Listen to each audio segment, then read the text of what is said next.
सच में तारक मेहता का उल्टा चश्मा का क्या दिन थे वो। हर शाम 8:30 बजे पागलों की तरह हंसना और तारक मेहता का उल्टा चश्मा देखते देखते खाना खाना। हमारी मम्मियाँ भी खुश हो जाती थी, एक तो शो देखकर और दूसरा कि हम शो देखने के चक्कर में बकवास खाने को भी खा जाते थे। खैर आज भी हम तारक मेहता का उल्टा चश्मा देखते देखते ही खाना खाते हैं, लेकिन मजबूरी में, साला आदत जो हो चुका है। तुम्हारा तो मुझे नहीं पता, लेकिन मैं आज भी इसके पुराने एपिसोड्स ही देखता हूँ और इस वीडियो को बनाने के लिए मैंने इसके कुछ नए एपिसोड्स को देखे और भाई पूछो मत क्या ही बकवास है आजकल के एपिसोड्स। आखिर इतना क्यों गिर चुका है इसकी कंटेंट क्वालिटी? क्या इसका कारण आसित कुमार मोदी का लालच है? ये तो हम सबको पता है कि टीएमके आज किस लेवल का डाउनफॉल फेस कर रहा है। क्या ये डाउनफॉल मेकर्स को नजर नहीं आ रहा? क्या मेकर्स सीरियस भी है हमारी फीलिंग्स को लेकर? आज टीएमके का पूरा डार्क साइड एक्सपोज करेंगे। वीडियो काफी कंट्रोवर्शियल होने वाली है, इसीलिए अपने भाई को फुल सपोर्ट करना। क्या मालूम मेकर्स इसको कब टेक डाउन कर दे। मेकर्स चाहे जो कुछ भी करे, हमारा ड्यूटी है सच को आपके सामने पेश करना। तो चलिए थोड़ा देखते हैं टीएमके के डार्क साइड। छोड़ते वो किसी को भी नहीं है, ट्राई वो सब पे मारते हैं, इतना मिसबिहेव करते हैं वो। मेरे बाजू में से आए, धीरे से उन्होंने मेरे को बोला तुम्हारे होठ ना बड़े सुंदर है, ऐसा लगता है पकड़ के किस कर लो। दूसरों की प्रतिभाओं से कमाने वाले लोग हैं। आंखों में आंसू भी आए, रोए भी। कुछ नेगेटिव बातें हैं जो मैं नहीं करना चाहता यहाँ। तो छोड़ गए उनके ऊपर मुझे कोई टिप्पणी।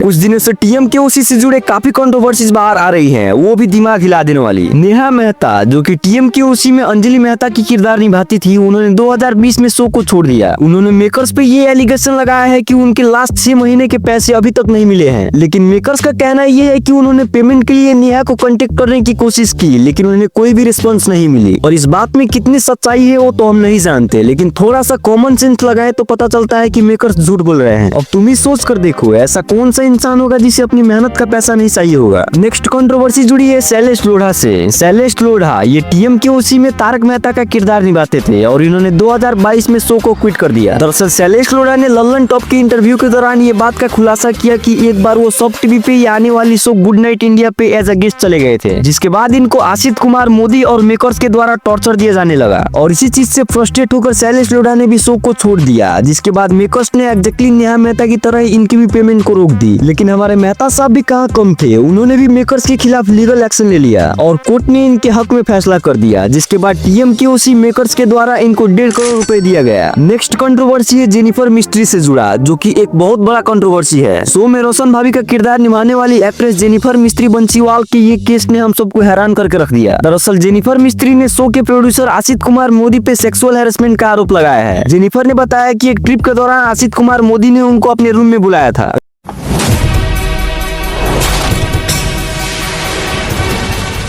Really it is the darkest phase of TMK, but again इससे जुड़ा कोई स्ट्रॉन्ग एविडेंस ना होने की वजह से इस केस में कुछ ज्यादा प्रोग्रेस नहीं हुई। अगर तो ये सच है तो आसित मोदी हरामी नंबर 1 है। ये तो वही बात हो गई, थोपड़े से राम और चरित्र से नाथुराम। खैर नेक्स्ट कंट्रोवर्सी भी चौंका देने वाली है। ये कंट्रोवर्सी जुड़ी है मोनिका भदौरिया के साथ, जो कि बावरी का किरदार निभाती थी। उन्होंने मई 2023 में आसित मोदी और उनके टीम के ऊपर वर्क प्रेशर एनवायरनमेंट बनाने का आरोप लगाया था। साथ ही साथ उन्होंने ये भी कहा कि कई आर्टिस्ट के पैसे रोक दिए गए और उनके साथ कुत्तों की तरह व्यवहार किया गया। सच में क्या क्या सुनने को मिल रहा है, टोटली अनप्रेडिक्टेबल। और साथ ही साथ मोनिका भदौरिया ने एक इंटरव्यू के दौरान ये भी खुलासा किया था कि शो के ऑपरेशन हेड सोहेल रमानी ने दिलीप जोशी पे कुर्सी फेंक दिया था। इस इंसिडेंट के बाद जेठालाल यानी कि दिलीप जोशी ने धमकी भी दिया था कि अगर शो में सोहेल रहा तो मैं शो को छोड़ दूंगा। इसके बाद सोहेल को दिलीप जोशी से दूर रहने के लिए बोला गया और ये सिचुएशन लगभग 2 साल तक चली। उफ, इतना सारा कंट्रोवर्सीज। अगर टीएमके की जगह कोई दूसरा शो होता तो कब का टाटा बाय बाय हो चुका होता। लेकिन ऐसा नहीं है कि इन कंट्रोवर्सीज की वजह से इस शो को कुछ फर्क नहीं पड़ा। फर्क पड़ा, बहुत खतरनाक वाला। कंट्रोवर्सीज के बाद शो की टीआरपी में अनबिलीवेबल गिरावट देखी गई। जो शो हमेशा नंबर 1 पोजीशन होल्ड करता था वो कंट्रोवर्सीज के बाद नंबर 4 पे चला गया। कैरेक्टर्स के जाने और कंट्रोवर्सीज के चलते काफी ऑडियंस ने शो को देखना बंद कर दिया, जिससे प्रोडक्शन कॉस्ट को मैनेज करना और पुराने कैरेक्टर्स को नए एक्टर्स के साथ रिप्लेस करना काफी टफ रहा। इन सब इश्यूज की वजह से शो की क्लीन और फैमिली फ्रेंडली इमेज को भी काफी धक्का लगा। ऑडियंस का ट्रस्ट कम हुआ, जो कि लॉन्ग टर्म व्यूअरशिप के लिए काफी नेगेटिव इंपैक्ट है। ओवरऑल गए तो दी एंड में से सिर्फ क्वेश्चन मार्क हटाने की देरी है, क्योंकि इस शो को बचाने में अब देर हो चुका है। बट एक आशा की किरण अभी भी है, जिससे ये शो को बचाया जा सकता है। इन शॉर्ट कहे तो it is late to save टीएमके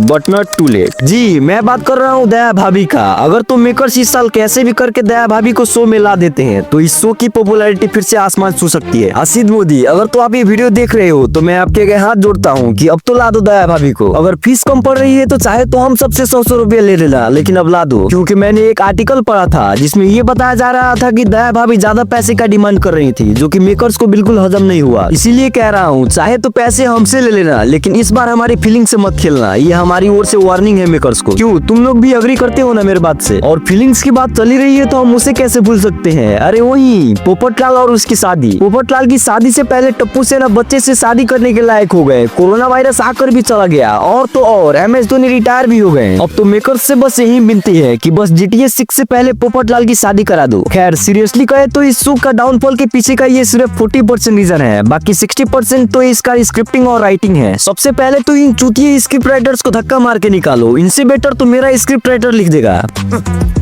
Thanks. Love you. पता नहीं ये लोग कौन सी एनवायरनमेंट को बचा रहे हैं कि रिड्यूस, रीयूज और रिसाइकल का यूज कर रहे हैं। Now coming to the context, reduce यानी कंटेंट क्वालिटी, रीयूज मतलब पुरानी स्टोरीज, और रिसाइकल मतलब कुछ दिन पुरानी स्टोरी को किसी और नई तरीके से दिखाना। इनकी राइटिंग में फ्रेश कंटेंट का कुछ अता पता नहीं है। और पहले तो तुम मुझे ये बताओ कि क्या है तारक मेहता का उल्टा चश्मा? ये एक कॉमेडी फैमिली शो है, यस और नो? अगर यस तो कहाँ है आज कॉमेडी?